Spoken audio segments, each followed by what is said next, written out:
Næstur á svið Guðmundur Andri Thorsson. Hann ræðir ævi og skáldskap Hannesar Hafstein undir yfirskriftinni Strikum yfir stóru orðin. Ekki undir? Nei, yfir. Komið sæl og til hamingju með daginn. Ég ætla nú að tala hér manninn og skáldið Hannes Hafstein. Ég ætla samt að byrja á því að verja nokkrum orðum, fara nokkrum orðum stjórnmálamanninn Hannes Hafstein. Hannes Hafstein var fyrsti leiðtogi þeirra borgaralegu afla sem hafa stjórnað landinu að kalla frá því að við fengum heimastjórn. Hann var verðugur arftaki Jóns Sigurðssonar í því að leggja áherslu á frelsi í viðskiptum og blómlega verslun við önnur lönd. Hann var alþjóðlega sinnaður og hann taldi hlutverk stjórnvalda og þar með sitt sem ráðamanns vera að greiða fyrir því að hér mætti blómgast heilbrigt atvinnulíf. Á þeim stutta tíma sem að hann var ráðherra á árinu 1904 til 1908 áttu sér stað ótrúleg umskipti í íslensku þjóðlífi og án þess að ég ætli að nota þennan dag til þess að vekja að nýju upp deilur uppkastið sem segja má að Íslendingar hafi verið að rífast allar götur frá því árið 1908, þá held ég þó að óhætt sé að slá því föstu að ráðherratíð Hannesar Hafstein hafi verið allt of stutt. Hann var brautryðjandi ásamt fjandmanni sínum og, við skulum segja fjandvini sínum, Skúla Thoroddsen, í áherslu á mannréttindi og frelsi allra, ekki bara eignamikilla karla, heldur líka kvenna og vinnandi alþýðu sem að bjó við örbirgð og þrældóm þegar heimastjórnin leysti hér úr læðingi þau öfl sem að megnuðu að lyfta lífskjörum Íslendinga smátt og smátt frá því að vera mesta eymdarbæli Evrópu og í það að vera eitt stöndugasta ríki álfunnar. Án þess að ég ætli að reyna að slá eign þeirra stjórnmálahreyfingar sem ég hef tilheyrt á Hannes. Hannes var ekki fyrsti formaður Samfylkingarinnar.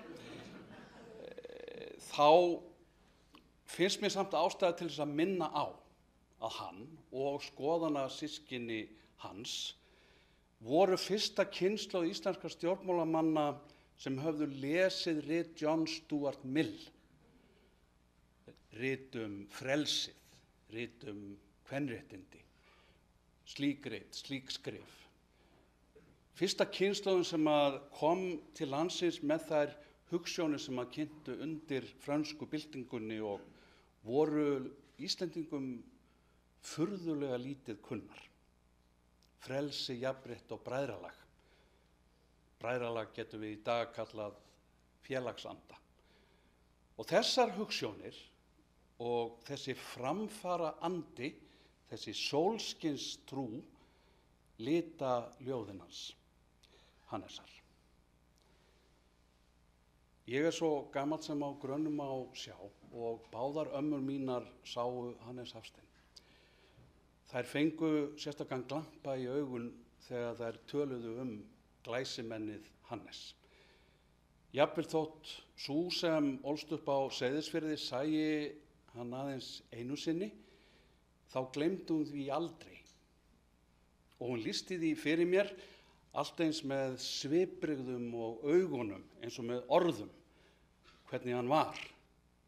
Á meðan hún var að tala hann, þá einhvern veginn bráðnaði hún öll. Og rétt eins og maðurinn, þá eru ljóð Hannesar á einhvern hátt tíinmannleg. Það fagurt að lita í ljóðum Hannesar Hafstein. Hann var skáld dagsbirtunnar, framfaranna, dáðanna, æskunnar, vorsins, fyrirheitanna, gleðinnar og umfram allt lífsins. Í ljóðum sínum vegssamar hann lífið. Líka þegar hann yrkir bugaður maður eftir barnsmissi og konumissi eða mæddur af átökum í henni óvægnu íslensku pólitík. Hann alltaf skáld lífsins og ljóssins og líka þegar hann sér hvorugt í kringum sig. Því að honum finnst í raun og veru himneskt vera að lifa. Hann fagnar án þess að fegra. Í ljóðum Hannesar ekki alltaf sól, eins og vildi viðbrenna hjá sumum fyrirrennurum hans í þjóðskáldastétt. Það hvínandi rok á köflum og dynjandi rigning og hann á hestbaki alsæll því að hann finnur þá að hann á lífi. Í ljóðum sínum Hannes alltaf skýr og skiljanlegur, hugsunin heið og háleit, erindið við lesandan augljóst, hagmælskan undraverð og frábær og hann felur ekki hugsun sína á bak við sjálfkrafa rím eða orðaleppa eða glamur sem hann hafði sérstaka óbeit á, svo mikla raunar að hann orti meira að segja skopstælingar á þeim innantómu ættjarðarljóðum sem ortu sig meira og minna sjálf. 19. öldin færði okkur einkennilega mörg stórskáld. Eitthvað í þeirri öld olli því að ljóðlistin náði ofur þroska, meira en fyrr eða síðar.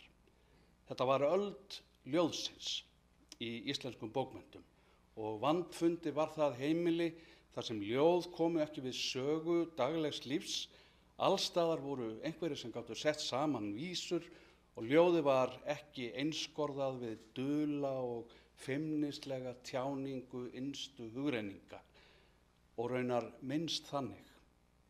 Fólk notaði rím og stuðla til að tjá sig tíðarfar og veður og hvert annað og ástir og hesta og sjómennsku, brennivín, hvaðina. Ljóðið var vettvangur fyrir ræðuhöld og ávörp við hátíðleg tilefni. Ljóðið var ræðupúlt. Það var notað til að festa sér eitthvað í minni og þannig mætti lengi telja. Það var lifandi vettvangur fyrir hugsanir þjóðarinnar og þessi mikla ástundun ljóðagerðar sá jarðvegur sem að þjóðskáldin spruttu úr. Þeim var ætlað þjóðskáldunum að orða af snilld það sem þurfti að segja hverju sinni. Máttug ljóðlína gat haft meiri áhrif á þjóðfélagsþróunina en samþykkt lagafrumvarps. Hannes Hafstein var í hópi þeirra sem að hrifust af raunsæisstefnunni sem Georg Brandes boðaði með þeirri dagskröfu að skáldum og rithöfundum bæri að sette problemer under debatt, taka vandamál til umfjöllunar og kunn sagan af persónulegum samskiptum þeirra Hannesar og Brandesar þegar hið unga íslenska glæsimenni fór á fund heimsmannsins og hreif hann með persónutöfrum sínum og mælsku. Hér á landi sér þessara stefnu strax stað í smásögum Gests Pálssonar og Einars Kvaran og svo síðar með eindregnari hætti hjá Þorgils Gjallanda. Hjá þeim Gesti og Einari verður athyglisverð hefð í íslenskum bókmenntum sem kannski hefur ekki verið gefið nægilegur gaumur, sem kenna má við smælingjabókmenntir. Þar sem hinn gagnrýna samúð með minnimáttar í þjóðfélaginu rennur saman við þá þjóðlegu íslensku iðju að skrá þætti af einkennilegum mönnum, sem í rauninni bara leið til að gera grín að minnimáttar.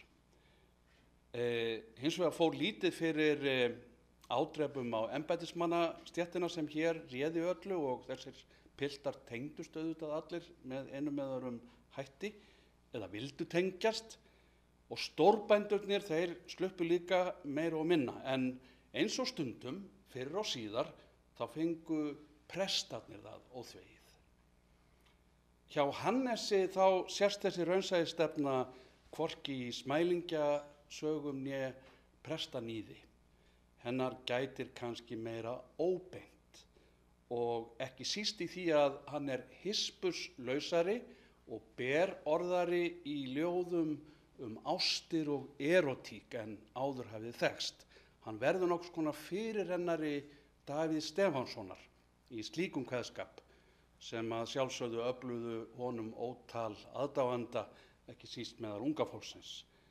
Fram að honum hafði hinni ungu ástarþrá ekki verið lýst af meiri þokka og meiri innlifun, meira raunsæi, því að við efumst ekki eitt einasta orð þegar við lesum eldheita ástarjátningu hins unga manns til stúlkunnar R sem átti eftir að verða konan hans. Ég veit ekki ráð mitt, ég veit það eitt, mitt vesala hjarta berst. Allt kalt, mér einum heitt. Til einskis báli ég verst, ég hef þig einasta ástráða mey í allan dag ekki séð. En renni svo sól að ég sjái þig ei, þráir sála mín dauðans beð. Með öðrum orðum, ef ég fæ ekki að sjá þig í dag, þá þrái ég að deyja. Þetta raunsæisstefnan hjá Hannesi Hafstein. En fyrst og fremst hafa kynnin af raunsæisstefnunni og Brandesi þau áhrif á Hannes að hann fær nýja og samsettari og margbrotnari sýn á þjóðfélagsumræðuna hér á Íslandi. Orð, innantóm, fyllast storð, fölskum róm, andvarpan í ljóðinu vantar menn. Og hann sér utanfrá og í ljósi nútímalegrar evrópskar borgarmenningar Ísland og þjóðfrelsisbaráttuna og þær ógöngur sem að þessi þjóðfrelsisbarátta hafði smám saman ratað í, þar sem meiri áhersla var lögð á innantómar kröfur formlegt hlutverk Alþingis en raunverulegar umbætur á lífi landsmanna. Það var svona stjórnarskrárþjark.